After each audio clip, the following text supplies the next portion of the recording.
Hello friends, அஸ்ஸலாமு அலைக்கும்.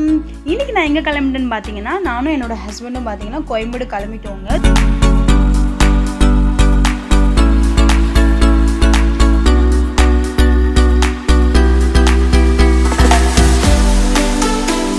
இன்றைக்கி நம்ம பார்க்க போகிற vlog பார்த்தீங்கன்னா கோயம்பேடு vlog தான். ஸோ கோயம்பேடு டூர்னே சொல்லலாம். ஸோ வாங்க நம்ம பார்க்க ஆரம்பிச்சிடலாம். இங்கே பார்த்தீங்கன்னா நிறைய காய்கறி பார்த்தீங்கன்னா ரொம்ப ஃப்ரெஷ்ஷாக இருந்தது, அதோட ரொம்ப சீப்பாக இருந்ததுங்க.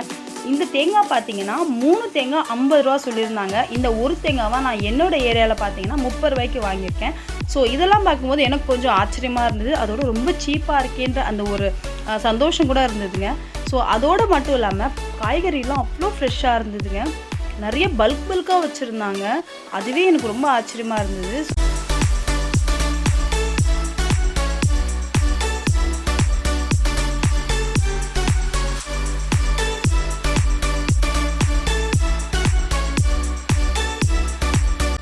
எங்கள் மார்க்கெட்டில் வந்து கம்பேர் பண்ணும்போது ஒரு 10 ரூபா 20 ரூபா தாங்க ஒரு சில காய்கறியில் கூட குறைய வந்தது. ஸோ தக்காளி வெங்காயம்லாம் பார்த்தீங்கன்னா ஓரளவுக்கு எனக்கு சேமாக தான் தெரிஞ்சுதுங்க. ஸோ நாங்கள் என்னென்னு தேவையோ எல்லாமே செக் பண்ணி வாங்கிட்டோங்க. என்னோடய ஹஸ்பண்ட் பார்த்தீங்கன்னா குவாலிட்டி செக்கர்னே சொல்லலாங்க. அவருக்கு மட்டும் எப்படி தான் தெரியுதுன்னு தெரிலங்க. இது நல்லா இருக்குது, இது நல்லா இல்லை, இது வந்து உருளைக்கிழங்கு வந்து ரொம்ப ஹார்டாக இருக்கிற மாதிரி வாங்கு, ஸோ இந்த உருளைக்கிழங்குல இந்த டேஸ்ட்டு, ஸோ இந்த வெங்காயம் இந்த மாதிரி வாங்க அப்படின்வாரு. ஸோ நம்மளும் சமைக்க தாங்க செய்கிறோம், ஸோ நம்மளுக்கும் ஓரளவுக்கு பார்த்து வாங்க தெரியும். பட் இருந்தாலும் அவர் சொல்கிறது கொஞ்சம் கரெக்டாகவே இருக்குங்க. ஸோ அதனால் நான் என்ன பண்ணுவேன் தெரியுமா, ஸோ நீங்களே வாங்குங்க, நான் கூட நிற்கிறேன் அப்படின்ற மாதிரி தாங்க நிற்பேன். ஸோ அவர் சமைக்கிற மாதிரி பார்த்து வாங்குவார். அதில் நமக்கு வேலை மிச்சங்க. அதோடு பார்த்திங்கன்னா குறை சொல்ல முடியாது பார்த்தீங்களா, இது சரியில்லை அது சரியில்லைன்னு. ஸோ அதனால் அவரே நான் வந்து எடுக்க விட்டுருவேன். ஸோ பாருங்கள், நல்லா வந்து தேடி பிடிச்சி எடுத்துகிட்ருக்காரு. ஸோ நாங்கள் பார்த்திங்கன்னா வெஜிடபிள்ஸில் வந்து ஒரு 5-6 வெஜிடபிள்ஸ் பார்த்திங்கன்னா ஒரு 1/2 kg அளவுக்கு வாங்கிட்டோம். அதோட பூண்டு, புளி, உருளைக்கிழங்கு, சேனக்கிழங்கு எல்லாமே பார்த்திங்கன்னா வாங்கிட்டோங்க. ஸோ நாங்கள் எந்த அளவுக்கு வந்து ஒரு 1 வீக் அளவுக்கு, ஒரு 10 days 1 வீக் அளவுக்கு தேவையான வெஜிடபிள்ஸ் வந்து அங்கே வாங்கிட்டோங்க. ஸோ ஒவ்வொரு கடையிலுமே பார்த்திங்கன்னா செக் பண்ணி அவர் தான் வாங்கிட்டு இருந்தார். ஸோ நம்ம வேலை கூட நின்று வீடியோ பிடிக்க வேண்டியது தான். புளி பூண்டு பார்த்திங்கன்னா கொஞ்சம் சீப்பாக இருந்த மாதிரி எனக்கு பட்டுதுங்க. புளி பார்த்திங்கன்னா கிலோவே 70 ரூபா தான் சொல்லியிருந்தாங்க. ஸோ அது எனக்கு ரொம்ப சீப்பாகவே இருந்தது, அதனால் அங்கே வாங்கிட்டேன். அதோடு பார்த்திங்கன்னா இந்த எலுமிச்சம்பழம் பாக்கெட் பார்த்திங்கன்னா 30 ரூபான்னு சொல்லியிருந்தாங்க. ஸோ அடிக்கடி ஜூஸ் குடிக்கிற பழக்கம் எனக்கு இருக்குது, ஸோ அதனால் அதையும் வாங்கிட்டேங்க. ஸோ அதுக்கப்புறம் பார்த்திங்கன்னா கடைசியாக தக்காளி வாங்கியாச்சு, அப்போ தான் வந்து மேலே வைக்க முடியும். ஸோ அதுக்கப்புறம் பார்த்திங்கன்னா இந்த கொசுறு தான். ஸோ கொத்தமல்லி, புதினா, கருவேப்பிலை அதை வாங்கிட்டு நம்ம ஃபைனல் டச் என்ன தெரியுமாங்க, எனக்கு ஃபேவரட்டான மாங்காய் தாங்க. மாங்காய் பைத்தியங்க நான். ஸோ இங்கே பார்த்தோன்னே அக்கா வந்து கூறு கட்டி 50 ரூபான்னு மாங்காய் சொல்லியிருந்தாங்க. அதோடு பார்த்திங்கன்னா எக்ஸ்ட்ரா ஒரு கொசுரும் போட்டாங்க.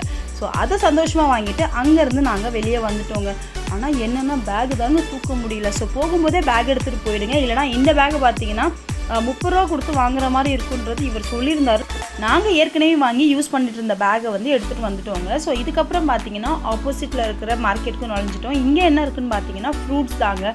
இங்கே ஃபுல்லாகவே ஃப்ரூட்ஸ் தாங்க. இங்கே கூட்டம் பார்த்திங்கன்னா ரொம்ப கம்மியாக இருந்தது. ஸோ எங்களுக்கு தேவையான ஃப்ரூட்ஸை இங்கே வாங்கிடலாம் அப்படின்ட்டு வந்துருந்தோம்.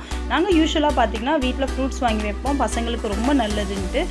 அதனால் பார்த்திங்கன்னா இங்கே வந்து ஆப்பிள், மாதுளம்பழம், மொசம்பி எல்லாமே வந்து பார்த்துட்டு இருந்தோங்க. ஆப்பிளே பார்த்திங்கன்னா விலை வந்து ரொம்ப கம்மியாக தான் இருந்தது. நம்ம ஏரியாவை கம்பேர் பண்ணும்போது 50 ரூபா கிட்ட ரேட் ரொம்ப கம்மியாக வந்ததுங்க. ஸோ அந்த சந்தோஷத்தில் நாங்கள் வந்து எங்களுக்கு என்னென்ன தேவையோ அங்கேருந்து வாங்கிட்டு அங்கேருந்து அப்படியே டேர்ன் பண்ணுவோங்க. டேர்ன் பண்ணும்போது பார்த்திங்கன்னா ஒரு ஃப்ரூட் கடை இருந்ததுங்க. அந்த ஃப்ரூட் கடையில் வந்து என்ன இருக்குன்றது எனக்கு தெரியல. அந்த அண்ணன்ட்ட கேட்டேன், அப்புறம் தான் அவர் சொன்னார் அது வந்து மங்குஸ்தான் பழம் அப்படின்னு சொல்லியிருந்தாரு. நான் பேர் கூட கேட்ட மாதிரி ஞாபகம் இல்லை. ஸோ அவர்கிட்ட கேட்கும்போது சாப்பிட டேஸ்ட் பண்ண கொடுத்தாருங்க, ரொம்ப நல்லா இருந்தது. அவ்வளோதாங்க. ஸோ உங்களுக்கும் டைம் இருந்தால் வீடு பக்கத்துலேயே கோயம்பேடு இருந்ததுன்னா கண்டிப்பாக இங்கே வந்து வாங்குங்க, காசு மிச்சம் தான். ஸோ அவ்வளோதான். இதே மாதிரி இன்னொரு vlogல மீட் பண்ணுறேன். பாய்.